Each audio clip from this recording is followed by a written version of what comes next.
I want to welcome David Chalmers, not for the first time. He's University Professor of Philosophy and Neuroscience and co-director of the Center for Mind, Brain, and Consciousness at NYU. He's the author of The Conscious Mind, Constructing the World, Reality Plus, Virtual Worlds, and the Problems of Philosophy. He's known for formulating the hard problem of consciousness and naming the hard problem of consciousness and analyzing it further.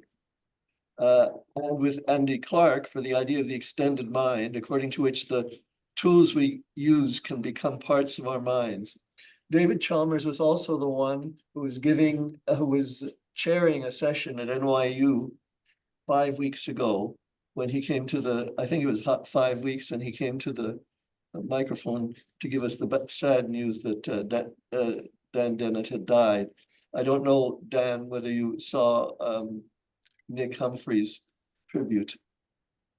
Okay, so without further ado, I hand the microphone over to David Chalmers.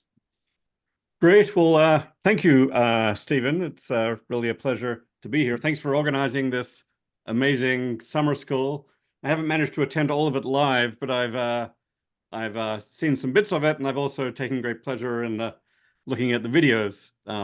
Yesterday, I caught up on a bunch of the events in the first week over video, and it's really been extremely interesting. And yeah, it's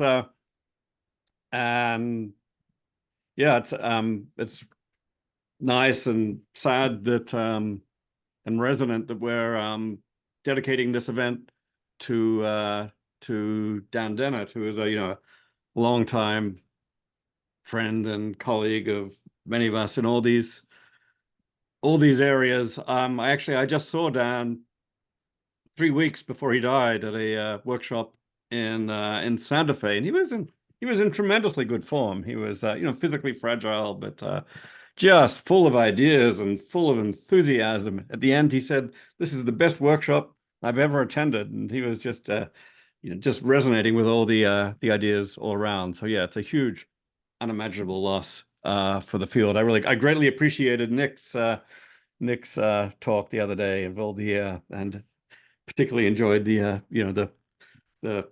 videos and the historical bits and pieces, as well as Nick's extremely interesting talk in its own right. So it's nice to be able to pay tribute. So my talk today, the title is it's basically some issues where language models intersect with the philosophy of mind. And I'm using the whole stochastic parrot idea as one way to frame it. Are these language models best seen as something like stochastic parrots, or best with no genuine mental capacities, or are they best seen as something like emergent reasoners with some genuine mental capacities? And another way to frame the question is in terms of understanding. I'm actually going to come at this from a few different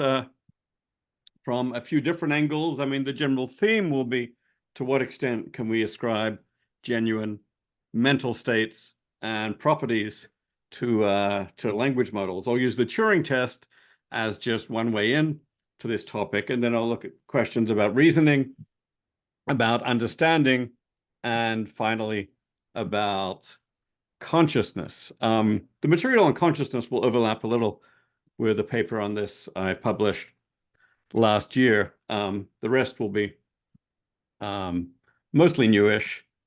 There won't be anything on sensory grounding, because I presented on that already to Stephen's seminar on this topic maybe around 6 months ago. But happy to talk about that if anyone wants to. I know Holger has been thinking a lot about sensory grounding in this context, so my apologies to Holger, who's the discussant. Okay, so one way to come into this is through the Turing test. I grew up on the Turing test back in the day, 35 years ago when I was a graduate student. We'd all, talk about the Turing test and the Chinese room and so on as criteria for having a mind. And then, there's a long tradition of setting aside the Turing test and poo-pooing it as not really the central thing when it comes to AI. For a start, it's obviously not a necessary condition to pass the Turing test, have a mind, at best a sufficient condition. But it is interesting that somehow the Turing test seems to have somehow become relevant again in recent years with the advent of language models, which are tremendously good, of course, in conversational context, precisely what the Turing test tests for, to the point where we're now starting to see claims about language models actually passing the Turing test. Here's a very recent example from Cameron Jones and Benjamin Bergen at UC San Diego. They've published a few things on this topic over the last year or so, but the most recent paper, maybe this was about 3 weeks ago, makes the strongest claim yet. People cannot distinguish GPT-4 from a human in a Turing test. Makes it sound like GPT-4 or versions of it have now passed the Turing test. Now, once you actually look in the details, perhaps that claim is somewhat overstrong. Here's their abstract. One thing you notice immediately is human participants had a 5-minute conversation with either a human or an AI, judge whether or not they thought their interlocutor was human. Obviously, a 5-minute conversation is a relatively undemanding Turing test. Turing mentioned the possibility of a 5-minute conversation, but clearly thought that conversations ought to be much longer than this. There's also the fact that this is set up with a format where participants judge whether or not they thought their interlocutor was human. This is what they call a 2-player Turing test. Now, the canonical Turing test I take to be the 3-player Turing test, with an interrogator talking to 2 other players, one of whom is an AI system, one of whom is a human, and they have to make a judgment about which is which. That was not the format of these recent Turing tests. The recent Turing test was the human or not format. You carry on the judge carries on a single conversation at any given time with one player, and at the end makes a judgment: is this human or is it an AI system? So it's a somewhat different format, and you can see here that it's true that GPT-4 was judged to be a human 54% of the time. If this is actually done in a competitive context with a human, actual humans are judged to be human 67% of the time.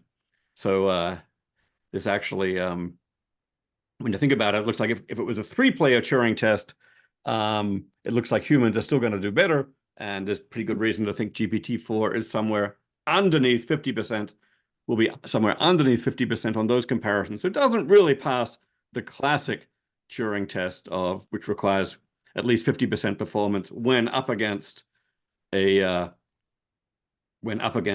human. Still, okay, so you might say this is a weak Turing test. First of all, it's a 5-minute Turing test versus the indefinite Turing test that Turing required. Second, it's a 2-player Turing test versus, looks like GPT-4 actually fails the 3-player version. There's also questions about just how demanding, what the criteria should be for judges and human respondents in a Turing test. Here, anyone could sign up to be a judge or a player, no credentials required. You might think a demanding Turing test would require an expert, both as judge and as respondent, to make things as hard as possible for the AI system. I mean, I actually think that now that Turing tests are becoming relevant again, we ought to have a Turing test classification scheme for what it takes. I mean, the classic Turing test, thanks to Turing, is maybe let's call it a 2-hour or an indefinite time 3-player expert test with experts as the judge and the respondent. Whereas the San Diego version is for now the 5-minute 2-player uncredentialed test with uncredentialed members as the player and the respondent. Of course, there are other dimensions that comes in here. There's Stephen's own famous work on the total Turing test that requires embodiment, and we have to see how the how the AI system does at various embodied sensory motor tasks, as well as mere conversation.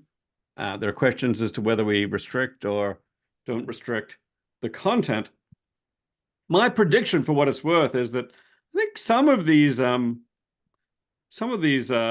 limitations on the existing Turing test work are likely to be overcome. And I will not be at all surprised if before long we see language models passing content unrestricted, time unlimited, at least disembodied Turing tests in the classic Turing three-player format, with the strong restriction that these are tests with uncredentialed judges and respondents. As with ordinary people, as judges and respondents, I think it's very likely that we'll have systems that end up doing better than 50% against humans. Why? Because they'll be optimized for Turing test performance. We'll figure out what does well in convincing people that you're human on a Turing test, and we'll optimize language models for that, and uncredentialed judges at least. I think probably before long we'll start getting over 50% at this, of course, because the relevant humans are not optimized for Turing test passing. If we have expert tests with AI experts as judges and respondents, I think things will be much more difficult. And I do think that's the long-term goal. I mean, AI experts, of course, right now can very easily ask questions that immediately unmask a language model as a language model, whether it's exploiting glitches in arithmetical processing or cases where the language models know far too much, even for these. I mean, of course, the systems which go into this are all given a very significant prompt to try and make them as human-like as possible. I do think that expert tests, call them EE tests, will take longer. Nonetheless, we are actually, this is kind of amazing, that we are coming into the era where AI systems are not that far away from passing full-scale Turing tests with these caveats. And and a theme at this workshop has been the surprise. No one predicted the capacities of these language models. This is just another case where I think even 5 or 6 years ago, the idea that we would have systems that were this close to passing Turing tests would have seemed laughable. So things have changed very fast. So current language models are at least surprisingly close to passing the Turing test. And previously, when I was growing up, the Turing test was regarded as at least a prima facie test of all kinds of mental capacities: thinking, understanding, and indeed consciousness. I mean, certainly by no means a guaranteed test of these things. And there were various people, including the likes of Stephen and John Searle, who questioned whether the classic Turing test could get there. But nonetheless, everyone thought it at least gets you into the vicinity where you're suddenly a serious candidate for thinking, understanding, and consciousness. So this is just one way then to open the question: can language models think and understand?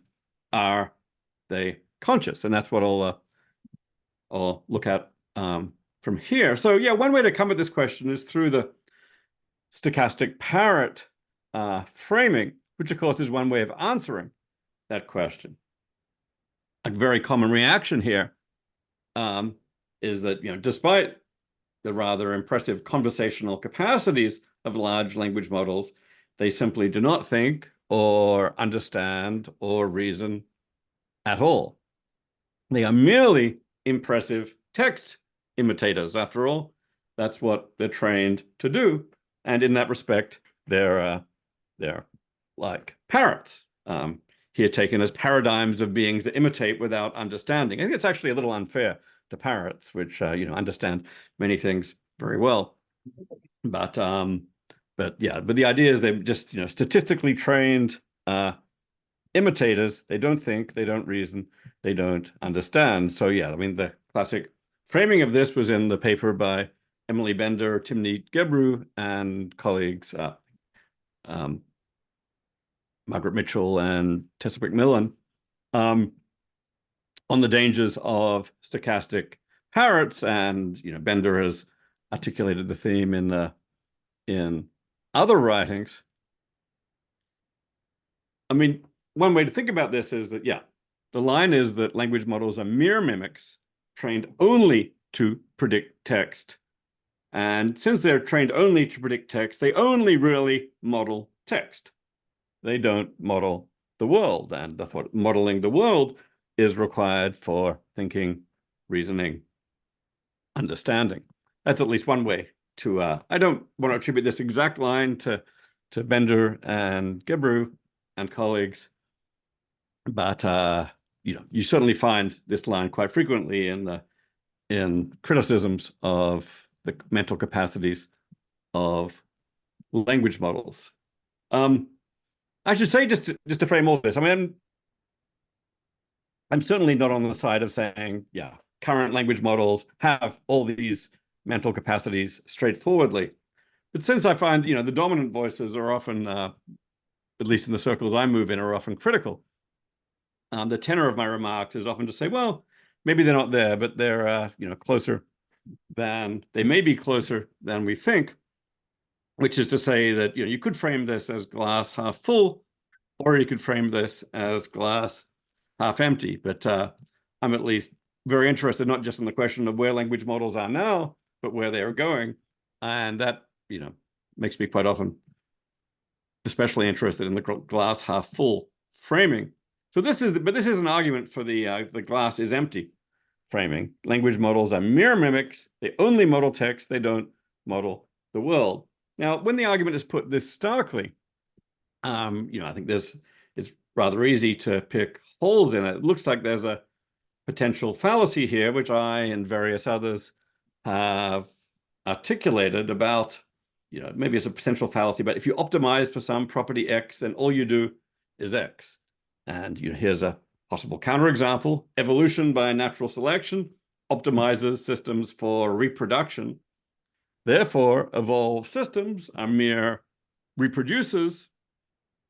And you might then go on to that and say, well, therefore they don't breathe, they don't fly, they don't understand, they don't model the world, because all they were optimized for was reproduction. That would obviously be a fallacy, because evolution does in fact produce systems that breathe, that fly, that think, and so on. So, what's the diagnosis of what would be going wrong in that argument? Well, one obvious diagnosis is that evolution develops many novel capacities in order to optimize fitness. Turns out to get systems that reproduce as well as possible, many other capacities are extremely helpful with that. And these capacities are emergent in the standard language insofar as they're not directly optimized, but they're a byproduct of optimizing fitness. And let me just actually skip to the next slide on emergence. This actually fits, there's a philosophical literature on emergence, which I've contributed to along the way. I would think of this as a paradigm of what sometimes gets called weak emergence. Strong emergence is this very special phenomenon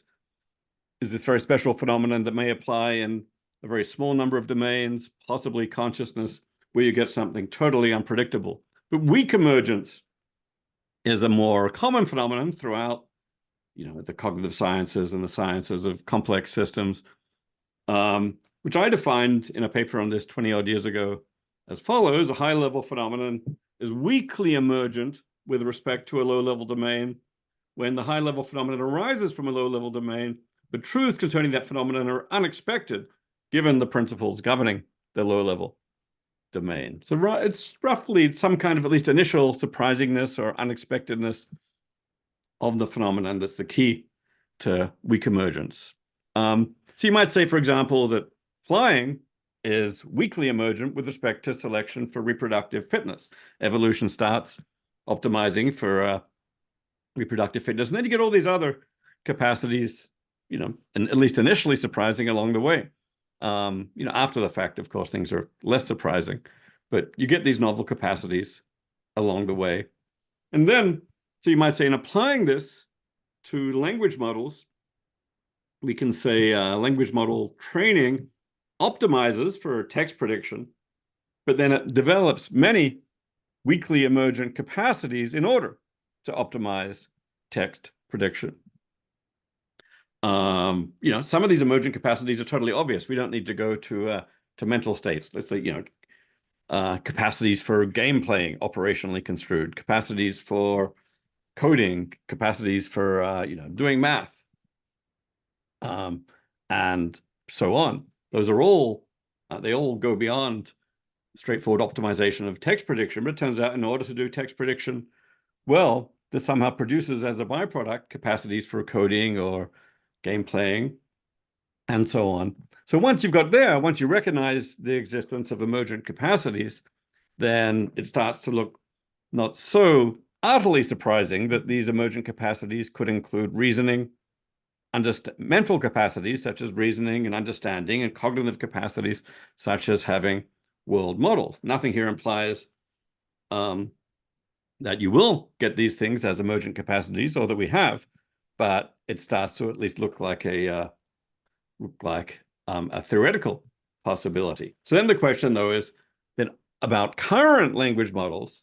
There's this theoretical possibility that they could have developed emergent cognitive capacities such as reasoning, understanding, world models, or are they merely stochastic parrots that haven't gotten there yet? And that's at some level an empirical question. But I think there's pretty good reason to think that language models, at least, that training a language model can give you models of the world. One case I'm interested in is, just say you've got a huge body of text Q&A about the New York subway system, with people asking questions like, how do I get from this station to that station? And then I'll give you answers. Well, you go down this line and you change at this line, and then you go to this station. To optimize, prediction on that body of text, this data, I think, will very naturally lead to structural models of the New York subway system. Here's a basic structural model with just the lines and the stations filled in without lines. Of course, the inspiration for this, as Holger well knows, comes from Rudolf Carnap's book, The Logical Structure of the World, where he said, science is going to lead us to this abstract structure of the world just from predicting relevant data. One of his key examples was the railway map of Europe he had transposed to New York City. But it's fairly straightforward to see why a really well optimized data predictor of answers to questions about the New York subway system would lead you to a model of roughly this form, with both the structure and some labels for stations and lines filled in.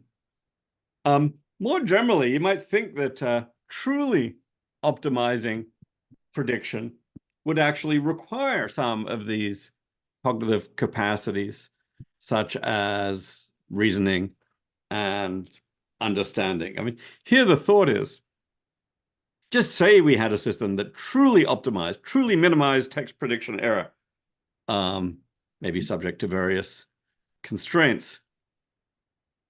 I mean, I think it's, brains do very well at text prediction precisely because they have capacities such as reasoning and understanding. You might well think that as long as it's possible in principle for an AI system in the relevant class to have these capacities, reasoning and understanding, then an algorithm that truly minimizes text prediction error would require models of the world that have these capacities, because without that, without genuine reasoning and understanding, you would expect we won't do as well. If that's right, then sufficiently optimizing text prediction error in a language model, maybe that's hypothetical, that one could sufficiently optimize it in that way, but sufficiently optimizing text prediction error in a language model should lead, in principle, you would expect, to world models, reasoning, and understanding. Here you could even actually put this as an argument that truly optimizing prediction would lead to models with various capacities. Premise one, some language model in the relevant class can have this capacity. That's already a substantial premise that some language model could reason. And then premise 2 is just that, reasoning gives you a performance advantage. Language models with the capacity for reasoning outperform language models without the capacity for reasoning at prediction, given these constraints. And then it seems to follow fairly naturally that truly optimizing prediction in language models in the relevant class would produce language models that can reason, because models without reasoning won't be optimal. Now, of course, this is, nobody should take this as a straightforward argument that, of course, language models understand or reason or have these capacities. There's any number of obvious ways to block that conclusion. First, it's a substantive claim that language models can support reasoning at all, and some would question that. Second, you could question the second premise and say that reasoning doesn't actually give you a performance advantage in the limit. It may be that models, systems without the capacity to reason, can outperform or at least equiperform systems with the capacity to reason at prediction tasks. That would be surprising, but interesting if so. And third, of course, maybe the most obvious rejoinder here is, yeah, well, a perfect optimizer, something which really found the optimal system in this class for prediction error, would have these capacities. But there's very little reason to think that standard optimization methods are that good at optimizing. Maybe the optimal methods, maybe the optimal algorithms would have the capacities for reasoning, understanding, and so on. But standard is not much reason to think that standard optimization methods are actually going to lead you to truly optimal algorithm. That's just a little bit too optimistic, you might think, about standard current machine learning methods and standard optimization methods. And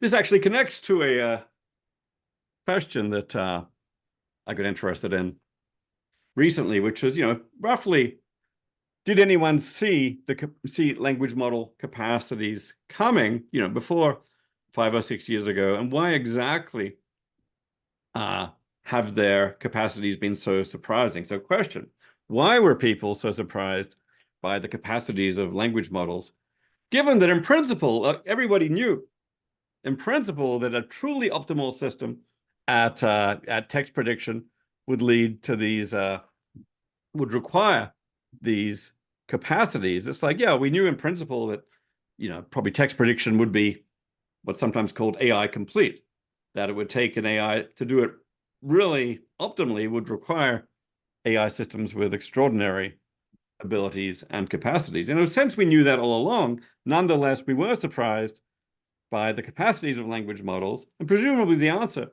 to the question is that, well, nobody knew or expected that language models would optimize as well as they do, even that they would optimize text prediction as well as they do. And likewise, but that includes both optimizing over the training set, generalizing to a test set. I mean, language models just turn out to be much better optimizers than anyone expected. And that's what's, that's why people were so surprised at their capacities. Of course, this does not yet tell us that they are perfect optimizers. I mean, nobody thinks that a language model is a perfect optimizer. We don't yet have a perfect optimizer, and various mathematical constraints show that this is not going to happen. But nevertheless, this does bring out that if language models optimize well enough, you would expect that capacities like this to be a genuine possibility. Still, that's all theoretical. Empirically, it remains a genuinely open question whether language models can reason, understand, and be conscious.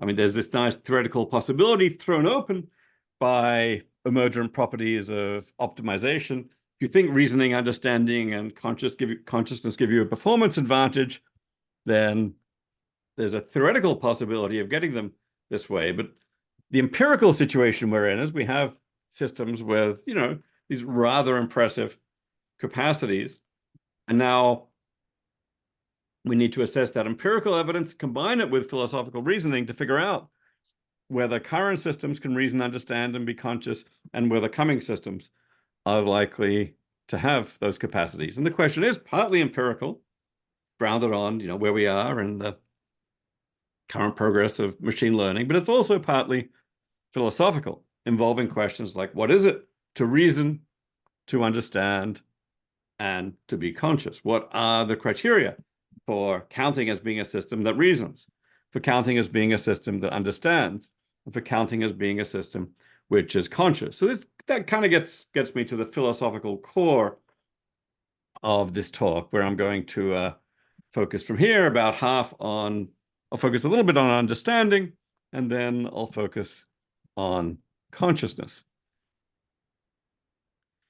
So what is understanding? I mean, it's the theme of this summer school. I take it is language model understanding. So these are important questions to get to the bottom of. And I think various speakers have at least touched on this already. But the word understanding is a very, very slippery, multiply ambiguous term that's used in many different ways in different contexts. So what is understanding? Or what does understanding mean? Or if it means many things, what are the many different things that word means? And we might phrase this question in the framework of conceptual engineering. What would be a useful concept of understanding for us to have? What do we want to use that term to mean? And there is by now a fairly large philosophical literature on understanding, especially in the philosophy of science, where understanding and related notions like explanation are super important. Here's a very nice book by Henk Direct called Understanding, Scientific Understanding, came out 6 or 7 years ago, all about understanding in science. And Direct makes a very, very useful three-way distinction between the terms I use here are slightly different from the ones he uses, but it's pretty close, between phenomenal understanding, explanatory understanding, and what I'll call use understanding, or just P understanding, E understanding, and U understanding. Phenomenal understanding is all about understanding as being tied to a certain kind of experience. Explanatory understanding is about understanding as being tied to knowing an explanation and being able to give explanations. And use understanding is just being able to use information about a phenomenon in relevant ways. There's more to say about each of those. Explanatory understanding is maybe the least relevant to the case of language models, at least as the thing we're worried about when we're worried about whether language models can understand. You understand X if you know an explanation of X. I think, maybe this is not the central thing we're worried about with language models. Do they know explanations or not? But it's certainly true that language models are at the very least good at giving explanations of many things. This is one of the places where they're just surprisingly good.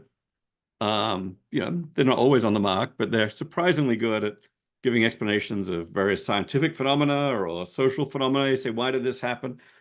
They've always got answers, and often the answers are quite good. So if the criteria for explanatory understanding is being good at giving explanations, then you can say, language models are at least on their way there. Of course, there will be residual questions like, well, maybe language models can give explanations, but do they know these explanations? And that connects to a much more general question about knowledge. Do language models genuinely count as knowing anything, or they just have this kind of superficial capacity to give outputs, which falls short of knowledge? That's itself a tough question that I won't try and answer today. But at least where explanatory understanding is concerned, they're at least maybe part of the way there. Use understanding. I think this is a key notion for many people. You understand or use understand X when you can use X or information about X or respond to X appropriately to achieve various goals. So here is kind of an operationalizing understanding in terms of, can you actually, is this something you can use? Maybe you understand a car engine when you can, when you can do various things with the car engine. You understand a mathematical theorem when you can use it in the right way. Now, use understanding, I think itself is a very broad category, which we can divide into many different classes. Here I've just got 3 different kinds. One is what I've called V understanding, for verbal understanding. And this is, having the linguistic capacity to answer relevant questions about X, for example, and to come up with further relevant information when it's needed. This is all in the verbal domain. Of course, this is something which language models look fairly good at least if we operationalize, answering questions in some straightforward ways that they, when they give satisfactory answers, this counts. Of course, they're, let's not minimize the problem of hallucination and all the different glitches, but still, they've got rather impressive verbal capacities here. At the same time, there are other forms of behavior, of course, beyond verbal behavior. So maybe I've written that here as B understanding, for behavioral understanding, but with the focus now on nonverbal capacities, like being able to manipulate X. Here, V understanding a car engine would be telling you, okay, in order to fix the carburetor, what do I take out? What do I do? And they can give you all the verbal answers. B understanding would be actually being able to fix the carburetor as a mechanic can. And, language models right now are not terribly good at this kind of thing. I mean, a standard pure language model has no capacity for such a thing. Of course, all this, we're in principle just as interested in multimodal language models with sensory capacities, and increasingly, at least occasionally, some systems have motor capacities. The various language models that control robots, for example. But I think it's fair to say that their nonverbal capacities are not yet remotely as impressive as their verbal capacities. So where embodied understanding, the kind of thing which is tested by Stephen's total Turing test, comes in, they're not so good.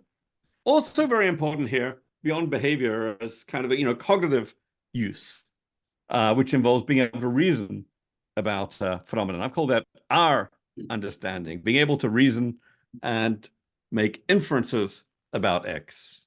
You might even call it I understanding for inferential understanding, being able to make relevant inferences. Here, okay, I've touched on some of this already. Pure language models lack the nonverbal behavioral understanding completely. Multimodal models are beginning to do better, but it's they've still got a very long way to go in that domain. But they do display rather impressive verbal understanding of language and of numerous domains where they're very good at answering questions. At least, again, they've got a long way to go, but at least fair to middling verbal understanding. And they at least appear to have, some imperfect reasoning understanding. I mean, full-scale reasoning and planning is a limitation of current language models. They're getting better, but they still have all kinds of limitations. Still, they appear to at least be in the game. They've got some kinds of, they at least, respond in ways that suggest they've got some kinds of imperfect capacities for reasoning, if they can reason, if you think language models are in the business of reasoning at all. I'd say at least they've, certainly if you would take a approach grounded in their behavioral capacities are of a kind that suggests at least some basic ability to reason. So I guess I'd come at this with a glass half full answer. Language models appear to display many aspects of explanatory understanding and use understanding, at least if these are construed in behavioral terms, although there are significant questions both about the extension from verbal domains to nonverbal domains and about the extension from behavior the internal aspects of reasoning. Nonetheless, if we just focus on explanatory and use understanding, we'd say, okay, well, there's some good reasons to thinking they're on their way. I think the big obstacle, for many people when it comes to the question of, do these language models genuinely understand, is a question about phenomenal understanding. That is, do they have, the first person experience of understanding, what's sometimes called the feeling of understanding, and more generally is, the conscious experience of being a system that understands. Famously, when you hear a language that you understand, you just experience it completely differently from how you experience a language that you don't understand. And many people take this conscious experience to be partly constitutive of full understanding. I mean, I would argue that something like this is going on in Seoul's Chinese room, where Seoul argues that the person in the room, they don't understand Chinese because nobody has the conscious experience of understanding Chinese. Even people like, Emily Bender in her discussions of the stochastic parrot issue has talked about a distinction between, having experience and maybe being a mere artifact. So experiencers versus artifacts. And the claim is that language models don't experience, they're mere artifacts. And then it looks like, again, it's the conscious experience that matters. So I think for many people, this is the single biggest block to saying that language models understand. I mean, the behavior is, of course, very far from extremely imperfect, but nonetheless, increasingly getting more and more impressive. If there's a principled objection blockade here, many people find it precisely in the feeling or the conscious experience of understanding. So that gets us to the fourth issue. Sorry, the star should be on fourth and final issue, which is, are language models conscious? I mean, of course, language models will only consciously understand if they're conscious. And I think this is, for many people, the big block. Are language models conscious? Could they ever be conscious? This is really, you might call this the big kahuna in this area of the mental capacities of language models.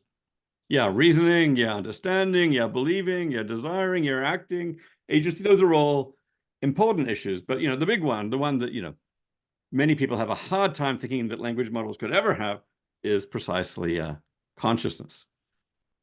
So, okay, are ChatGPT and other language models conscious? And this is something that I talked about in a talk I gave at NeurIPS maybe a year and a half ago that subsequently came out in the Boston Review. So this will be to some degree going over that territory, but I think it's important territory, and maybe I can give some updates on the way. As I use the term, all these terms, consciousness, sentience, they have many uses, and that's none of them have a single definitive meaning. But as I use the term, consciousness and sentience both mean the same thing, which is subjective experience from a first-person point of view. A being is conscious in the sense if there's something it's like to be that being. That is, if it has subjective experience. And of course, this locution goes back to my my colleague Tom Nagel, who wrote that famous paper, What is it like to be a bat? Saying, well, there's something it's like to be a bat. And if there is, it has subjective experience. It's conscious. Sometimes this goes by the label phenomenally conscious, representing the idea this is it's a phenomenological state from a first person point of view. Consciousness has many different aspects. It's, consciousness is very complex. It includes sensory experience, the experience of seeing red, affective experience, feeling pain or feeling sad, cognitive experience, the experience of thinking hard or maybe even of understanding a language, agentive experience, the experience of acting or deciding to act. It also includes, but is not limited to, self-consciousness, awareness of oneself as having these states. I think, there can be it can at least arguably be consciousness without self-consciousness, but self-consciousness is one important aspect of consciousness. So think of these as, these are all like multiple tracks in the inner movie or the inner virtual reality of consciousness. And the question is, which, if any of these, can language models have? One way to put the question is by asking, is ChatGPT a philosophical zombie? Where, philosophical zombies are these systems which behave very much in very sophisticated ways, but lack consciousness entirely. I mean, the extreme case of a philosophical zombie is a system which is physically identical to us without consciousness. We don't need to bring that in here. Somewhat less extreme is one which is functionally or behaviorally just like us without consciousness. But there's an extended notion of a philosophical zombie, a system with very, very impressive behavior that nonetheless lacks consciousness entirely. And, I think quite a lot of people, on the stochastic parrot side of things are inclined to roughly hold the view that current language models are versions of philosophical zombies. They've got, behavior which may or may not be impressive, but there's no consciousness. There's no experiencing going on. So the question is ChatGPT conscious, or is it rather a philosophical zombie? Okay, I just defined philosophical zombies already. I noticed there was a discussion of this on Twitter or X the other day, where somebody basically asked three of the leading models whether they are philosophical zombies, and ChatGPT said, "Yep, absolutely, I'm a zombie." Claude 3 said, "I don't think so, but I think I'm conscious. But can I really know? I feel conscious, but is it an illusion?" And Gemini insisted it's conscious. He says, "Absolutely not. Look at me. I'm talking like this. Of course I'm conscious." So okay, I don't think we should be taking their word for this. Although, verbal reports are traditionally our best guide to whether another system is conscious. That's certainly what we use in the case of other humans. But of course, the whole apparatus of verbal reports as a guide to consciousness tends to break down in the case of language models. Why? Because they're precisely trained on a whole bunch of text produced by humans saying they're conscious. It's not clear. The fact that they end up saying they're conscious, it's just not clear what evidential value it ends up having. But the approach I've taken is, okay, let's look at reasons to deny that language models might be conscious. A lot of people think language models are not conscious, and that furthermore, they're unlikely to be conscious in the near future. Then I've just, approached this by saying, okay, well, why is that? Is there some feature X such that language models lack X? And furthermore, if a system lacks X, it probably isn't conscious or sentient, and then give good reasons. So this is to some degree a game of burden tennis, putting the burden onto opponents. Say, okay, well, if you think it's so obvious that language models are not conscious, then just give me a reason why. What is it that they lack? And there's no shortage of reasons here. In the article I wrote on this, I ended up focusing on 6. The first is biology. Some people, like my colleague Ned Block, think that biology, or maybe certain kinds of chemistry, are required for consciousness. A standard silicon-based language model will lack those and therefore won't be conscious. That's, of course, very controversial. One common line is that senses and embodiment are required for consciousness. And at least classic language models lack senses and lack bodies. They lack sensory organs. They lack bodies. They've only got the very limited form of perception and action that comes from having text inputs and text outputs. I think that's a reasonable line, but it's also the case that multimodal models are now developing fast. Now it's standard for language models to at least have some form of sensory inputs, at least from visual and auditory data, and increasingly getting connected to embodied systems as well. So that may be a temporary limitation. World models and self models are interesting. Again, this kind of connects to the stochastic parrot issue of whether language models have world models at all, I'm inclined to think that there's pretty good reason for thinking they at least have limited world models, and that some of the work and interpretability that we've already seen suggests at least some basic forms of representation of the world. Self-models are trickier. There are people like Michael Graziano and others who think self-models are absolutely crucial to consciousness. Do language models have good models of their own mental states and workings? Less clear. There are some more technical requirements here. Some people think that consciousness essentially requires recurrent processing, perhaps because consciousness requires certain kinds of memory, and you need recurrent processing for memory. Most interestingly, most of the leading scientific theories of consciousness right now do have a recurrence requirement. And then, of course, transformer systems are largely feed forward. They've only got some very rudimentary recurrent processes. So that's, there's at least a principled line for saying that feed-forward systems can't be conscious. I'm a little skeptical myself that recurrent processing is an absolute requirement for all sorts of consciousness. Anyway, that, on the other hand, is obviously a temporary limitation. Current language models are largely feed-forward, but there are recurrent language models, and there's a lot of people working on advancing them. There's also questions about the whether consciousness requires something like a global workspace, and whether those can be found in language models. People have at least built language models.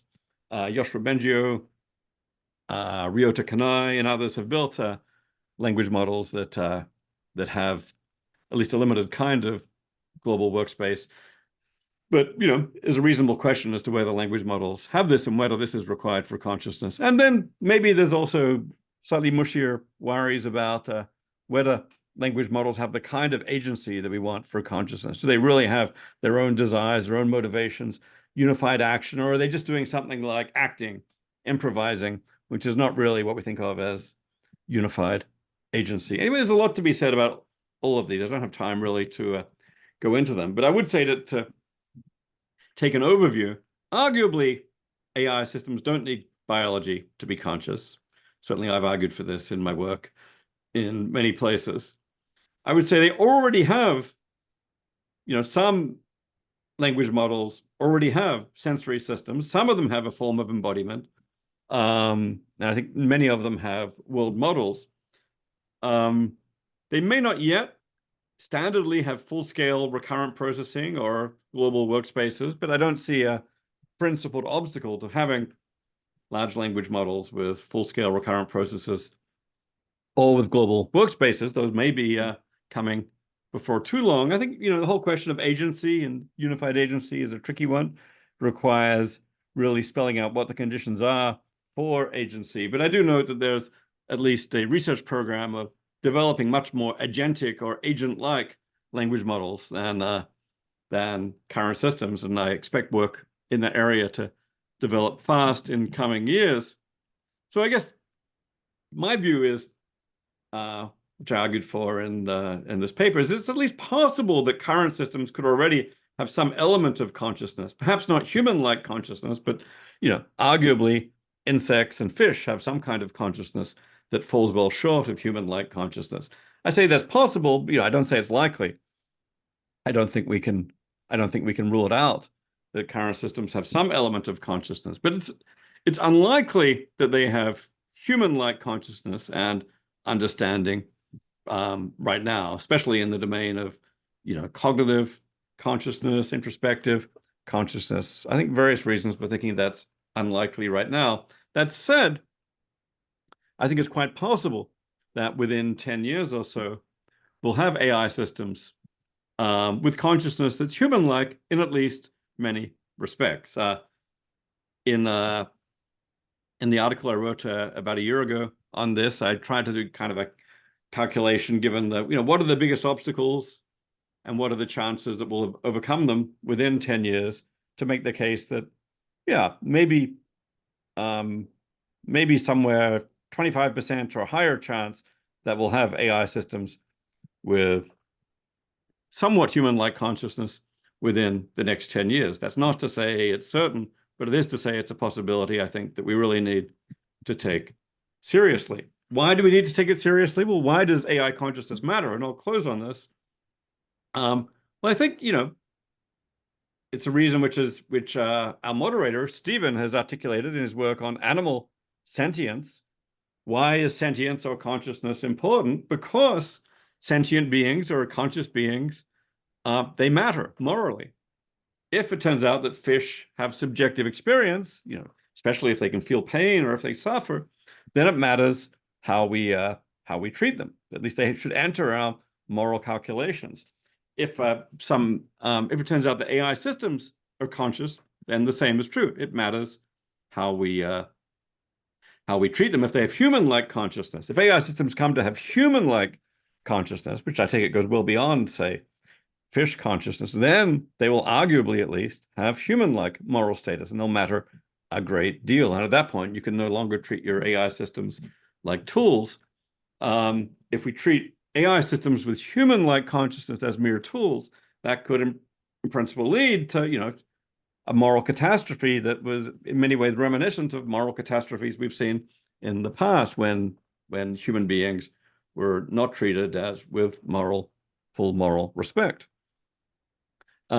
This may make us question, I think, whether we should be trying to develop human-like AI at all. And I do take that to be a very serious question. I mean, if at some point it becomes possible to develop useful AI that's not conscious, then there's a lot to be said for going in that direction, because we have the potential of avoiding moral catastrophe that way, but it's not obvious that will be possible.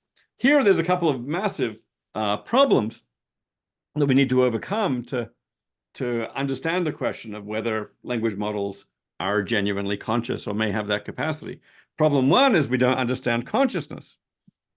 To respond to that challenge, we need better scientific and philosophical theories of consciousness, something people have advanced on a lot in recent decades, but there's still a long way to go. Second, just as big a problem, we don't really understand what's going on in language models. Notoriously, it's extremely opaque what's going on in language models. Interpretability methods are just starting to be developed in sophisticated ways, but we have a very long way to go there. And there, the challenge, I think, to really get at this question of the mental states of language models, we're going to need much better interpretability as well as a better understanding of consciousness. So I see really there as being a massive interdisciplinary project which is required to make it further on these questions. First, improve our theories of consciousness and other mental states, relevant mental states like understanding, reasoning, belief, and agency. Second, improve our understanding of AI systems to come to know better, to be in a better position to know whether they have these states whose criteria we'll hopefully understand better. Third, improve our understanding of the relevant moral issues like moral status to know exactly just which mental states confer moral status and why. And then, this is already a massive interaction between philosophers, AI researchers, neuroscientists, psychologists, and others. Then put all these pieces together to jointly determine what it takes for an AI system to have moral status and whether AI systems have or can have moral status, at least in principle, and eventually in practice and in fact. Okay, so just to sum up, current language models may not yet have human-level reasoning, understanding, and consciousness, but I think they're well on their way, and it's entirely possible that in the next decade or so, we'll get to a point where we do have language models with human-level reasoning, understanding, and possibly consciousness. To be ready, when this happens, it will be, I think, a momentous development. To be ready for this, I think we really seriously need good philosophical thinking. Thanks.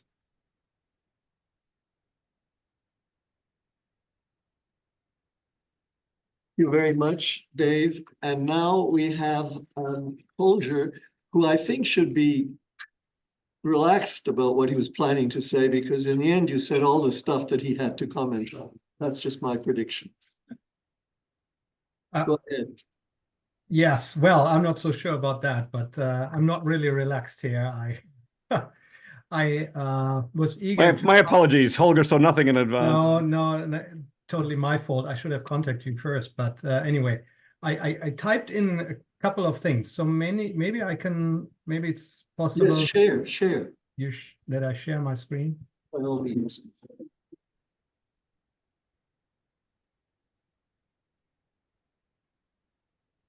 Let me just see. Or maybe, how does that work? Sorry for the delay.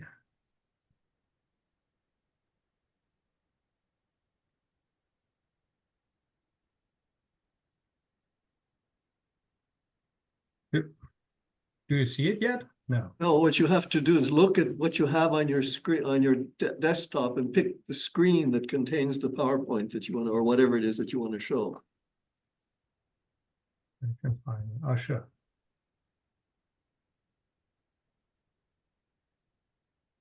That's it. Here we go. Yes. Or something like that. Okay. So, all right. Yeah, I'm mostly in agreement with many of the things that Dave said. So naturally, I think I'm in agreement with many of the things that you said, Dave. By the way, first of all, many thanks for the great talk. Great as usual, although not the one that I expected. But there may be certain intersections to what I did expect. So I typed all of this in while you were talking. So I think I don't have that much to say about the Turing test. I think I basically agree with what you said about that. The part 2 on stochastic parrots. I very much like what you said about the glass is half full rather than half empty thing. And also about your way of looking at reasoning and understanding at possibly weakly emergent properties. So we should not be too astonished about it. Well, we may be astonished about it, but there may be such emergent properties. And so then the stochastic parrot remark is a stark remark, as it seems to forget the possibility of weakly emergent properties. Also like the idea of LLM world models as structural models, and that truly optimizing prediction LLMs would produce reasoning. So then there are still these open questions about reason, understanding, consciousness. One remark I'd like to make is that I think that prediction, and that would be also my remark concerning the stochastic parrots argument, that prediction, and truly optimized prediction, as you put it, isn't trivial at all.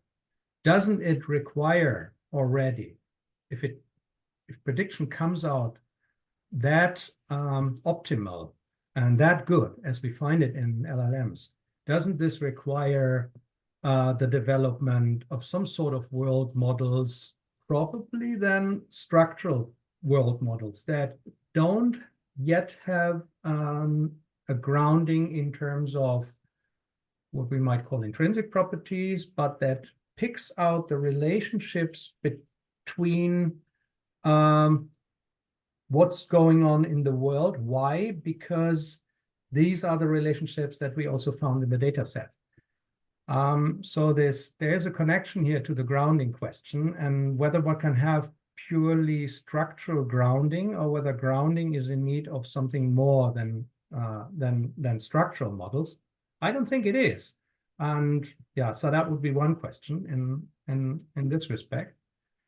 And your part about LLMs understanding, you said that explanatory and use understanding are maybe not so central. At least it seems that we... Sorry, I said explanatory understanding is not so central. I didn't. Oh, okay. Use understanding, I think, is central. Use is central. Okay.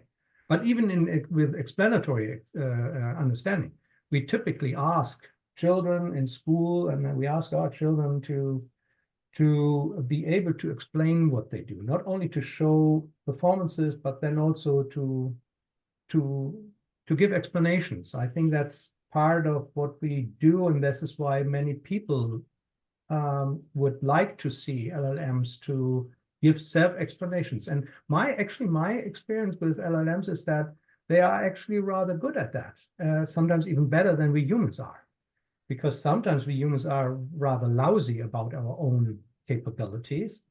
And but then, of course, you said that phenomenal understanding is indeed the central question. And here I'm no longer sure that I would follow you.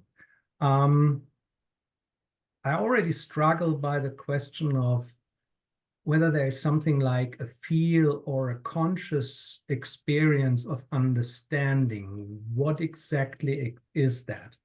I know, of course, I mean, as a scientist, I know that we have these aha experiences and Heureka experiences. Here and then at least we do. And so I wonder what this would mean for, in the other paper, you talk about pure thinkers, or you may talk about systems that are a bit like Commander Data in Star Trek.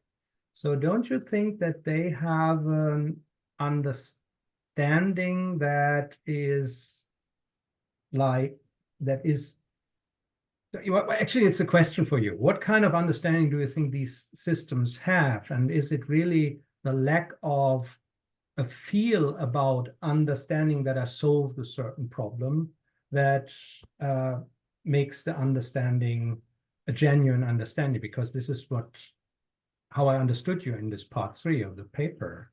And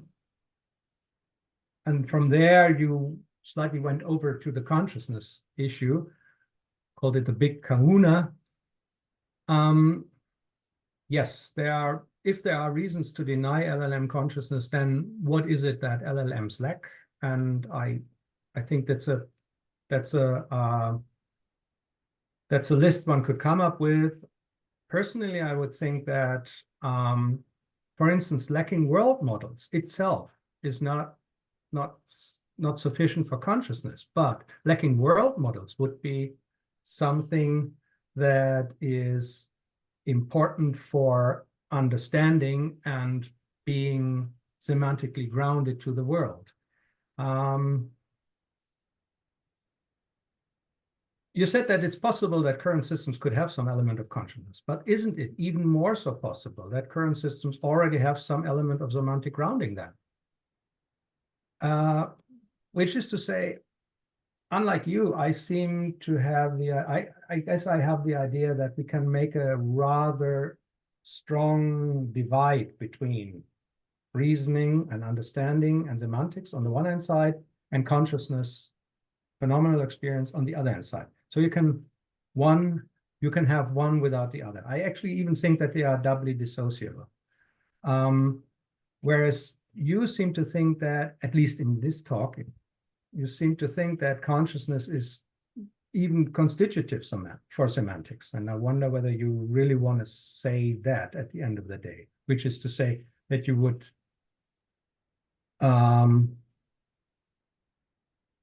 think that a figure like Commander Data and Star Trek really is a fiction. Is it even inconceivable to have a being like Commander Data?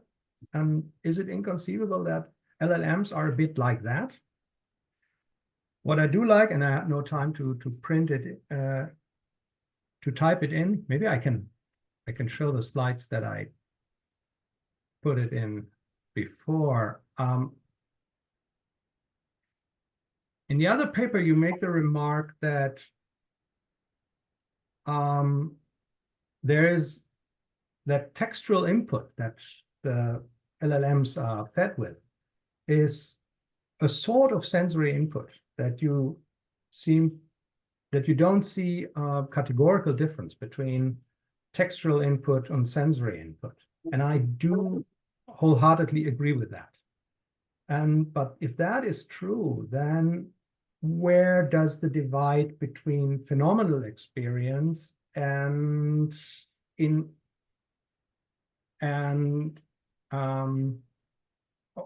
where does phenomenal experience come in? I mean, if textual input is just one form of input. And when we can have that without phenomenality at all, then why should we expect phenomenality as being a sort of precondition for understanding, semantics, grounding, reasoning, all these sort of categories and capabilities and capacities that I would think are possible for systems without being conscious. Okay, I think that's it for a moment. Okay, thank you very much. I'm going to pass it over to Dave. But first, I can't resist saying something to you. Du verstehst jetzt, was ich sage, nicht wahr? Yes, You understood what I just said. És most, ha elkezdek magyarul beszélni, egy szót se fogsz érteni. Now I assume I'm right that you didn't understand. The difference between those two examples was not acoustic. Yes, okay, but what do you want to say with that? By the way, your German is great. What? Well, Hungarians have to learn all other languages. That's what's meant by sentience. Go ahead. Dave, go ahead. Okay, well, thank you, Holger, for the absolutely heroic comments. No advance notice, compiled on the fly during the talk, and yeah, they're great comments. And I'll have to think about all the issues you were talking about. Yeah, on the structure of the New York subway system, I guess I do think this is the case where a structural understanding is already going to be good enough to certainly to respond to the questions very well, even in the absence of sensory grounding. Will it be a full understanding of the New York subway system? Well, you know, many people would say that for it to be a full understanding of the New York subway system, you have to understand something about trains and lines and New York City and speed and grime and people and so on. And many would argue that's the point where grounding may need to come in for like a full-scale, beyond structural understanding. Of course, you know, a multimodal language model could, in principle, have many of these things. But I'm also moved by the work of Eli Pavlik, who's going to be speaking here later this week, on just how much can be done by pure language models without the multimodal aspect. And even a structural characterization of many of those things gives you at least a strong partial understanding. But yeah, but that and some of your other remarks get into some of the things I was talking about in my article on. By the way, for those of you who don't know the article on sensory grounding, it's a little hard to find, but it's online. Oh, okay. An article I wrote called from the subtitle was From Pure Think. Does thought require sensory grounding from pure thinkers to language models? Oh no, I don't know that. Okay. You don't know about that one? It's in the same archive as this will be in, so you can find it easily. All right. You don't know how did? I thought you said you based your remarks on an article of mine. Your initial comments. I thought it was that paper. Yes, the APA. Wait a second. The APA paper, right? Yeah, it was my presidential address to the American Philosophical Association. The presidential address came out. Oh yes, does thought require sensory grounding? I'm sorry. Oh yeah, that's actually the one. Yeah. Okay, so that's got my thoughts on sensory grounding towards the end. But yeah, but then you started towards the end. You said, why is phenomenal understanding important? Well, part of it, I said, was just for the critics, for the stochastic parrot crowd, who think that language models do not understand. I at least suspect strongly that for many people on that side, the crucial aspect is the experience of understanding. I suspect, for example, that Stephen would put a lot of weight on the first-person experience of understanding, and John Searle certainly would, and the likes of Emily Bender appear to. So it's at least central from their perspective as the potential obstacle, which then makes it dialectically relevant to try to make the case that language models have this capacity. But then if you ask me what is actually the relationship between consciousness and understanding. Well, this is, of course, is very complicated. And I'd say understanding divides into all these kinds. Sensory, I mean, it's also worth remembering here that consciousness here isn't just sensory consciousness. Sensory consciousness is relevant, but there's also cognitive consciousness. And much of what's involved in the experience of understanding is arguably on the cognitive side. I guess I'm inclined to think that consciousness brings with it certain cognitive capacities, to grasp a proposition, to have some acquaintance with the world. Even perceptual consciousness brings with you a certain kind of perceptual acquaintance with the external world. And I'm inclined to think that cognitive consciousness does something like that for the propositional contents of thought. It gives you a kind of cognition that you couldn't have without it. But there's, of course, always the question, what is its cash value? For example, could a philosophical zombie do all this without cognitive consciousness or sensory consciousness? And I'm committed to, there at least being a metaphysical possibility, if not a possibility, in this world. So fundamentally, we don't understand the function of consciousness. But I guess this is one reason, one reason to care about consciousness might be if we knew something great that it could do for you. But, when I was saying, why does consciousness matter here, I deliberately stayed away from claims of that sort. For another kind of claim, which I think is much clearer to us, we care about a being much, much more if it's a conscious being. If language models have both sensory and cognitive consciousness, then that brings itself, I think, very squarely into the realm of beings that we care about. So I guess I'd be inclined to put the importance of consciousness in the first instance right there. And then there's a whole further set of questions as to whether it turns out to bring with it all kinds of remarkable cognitive and behavioral capacities that so far we don't understand very well. May I just add one remark or question of clarification? And on the distinction between, or on your remark in the Does Thought Require Sensory Grounding paper, on your remark that textual input is a sort of sensory input. What exactly does that mean? For me, it sounds as if there is just a gradual continuum between pure textual input as we find it in LLMs and sensory input as we used to think about it. And I applaud to this. I think that's actually true, which then would mean that there is no categorical distinction between sensory as being equipped with the phenomenal and textual as being equipped with the non-phenomenal, or isn't it? I agree with you that text models, they really problematize some standard distinctions between the sensory and the cognitive. And I think actually the last paragraph of that article of mine on sensory grounding says something like this. Yeah, my colleague Ned Block wrote a whole book called The Border Between Seeing and Thinking. And It sure looks like in human beings, there's a very clear distinction to be drawn between the sensory and the cognitive. We can argue about edge cases, but yeah, once we get to language models that treat text very much in the way that we treat the sensory, and you can go back and forth between a multimodal model that just gets a visual, a file representing a visual input, and a language model that has a description of it. Those two things might be trivially intertranslatable for a language model, not for a human being. And therefore, the distinction between the categories of pure, the purely sensory and the cognitive may actually break down in a language model. So yeah, that was where I left it in that paper. I do think that language models problematize the distinction.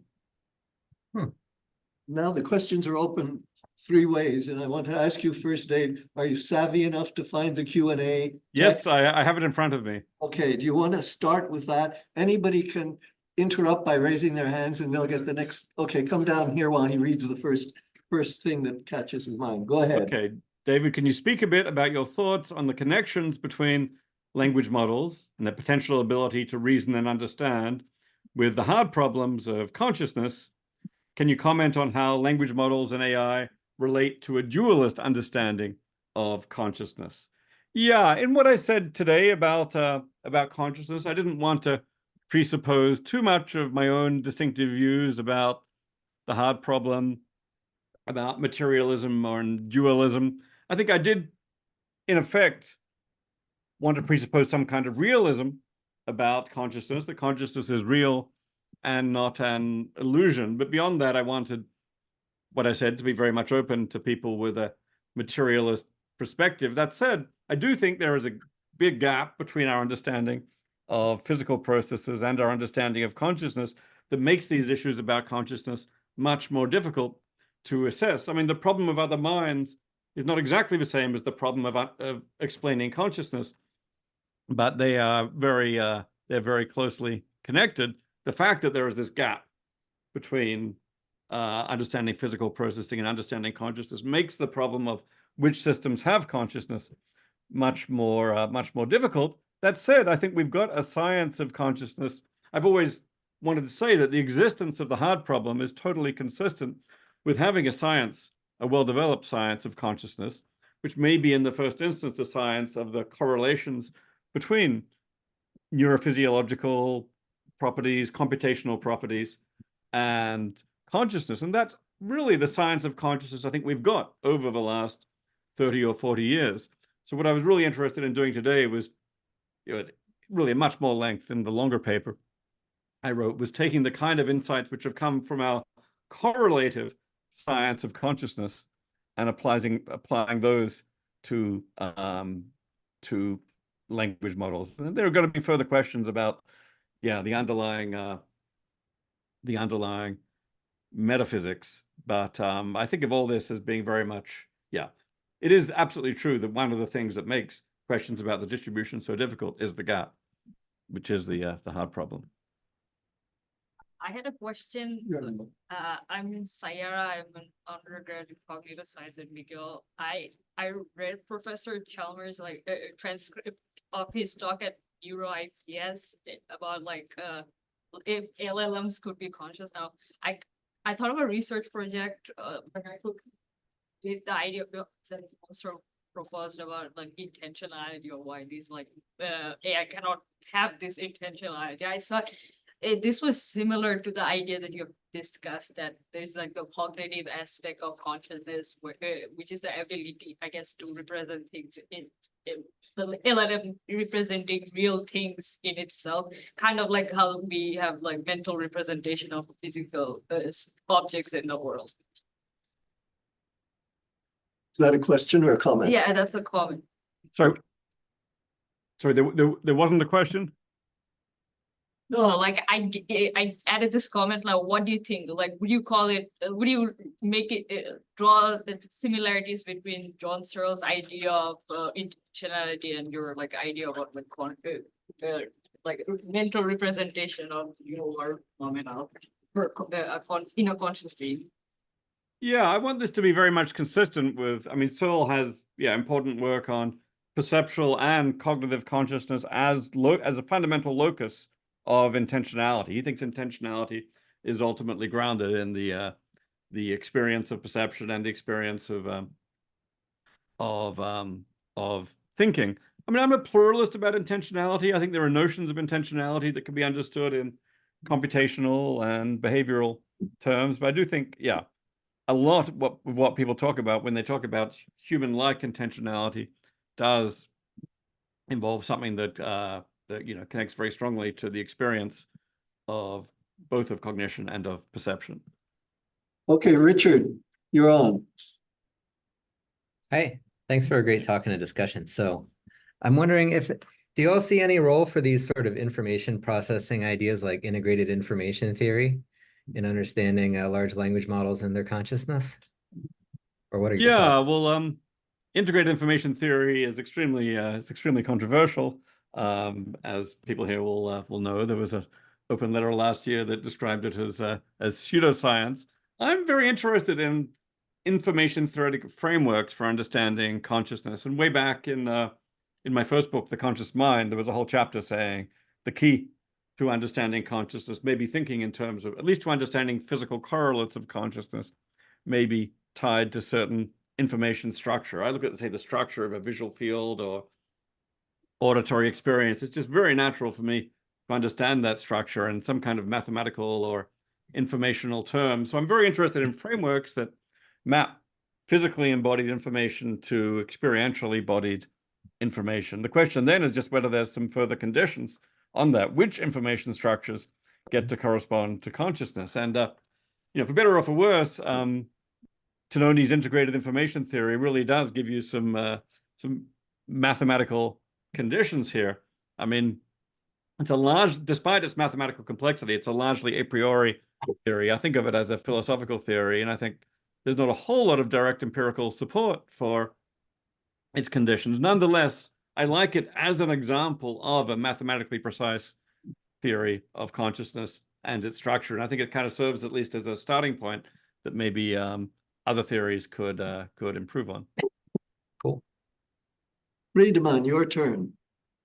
Yeah, thank you very much for an excellent talk. Can you hear me? Thanks, I can. Yeah, thanks, great. We have learned during the conference that that large language models, in particular GPT, is nothing like one of the realizations of a Markovian process, whereby a string of k elements is used to calculate the probability of the k plus first element. This is possible with as Chomsky and Miller showed in the 1950s. It's absolutely not, it's to a limited degree possible to model language with that, but it has its limitations. Now, the new thing is, and that might actually not be so new, that if we extend the k to an incredibly large number, to 50 originally and now to up to 40,000, then we are able to make very good predictions on the next word. But this, in a sense, is trivial. So how can we possibly consider to call such a machine conscious if we know about this? Yeah, I mean, I take it the viewpoint you're articulating was everyone's viewpoint before these large language models came along. These machines are going to be, at best, predictions of the next bit of text, given a whole lot of existing text, and maybe, just maybe, I mean, the original hope was they might be useful for understanding certain properties of language. Very few people, I think, thought they were going to be useful for understanding cognition and reasoning and so on. But by the same token, very few people expected that they would display the capacities that they've ended up displaying for whether it's mathematical tasks or game playing tasks or coding or explanation. I take it, so it's precisely given the very surprising fact that these very simple models, mathematically very simple models, display these totally unexpected capacities.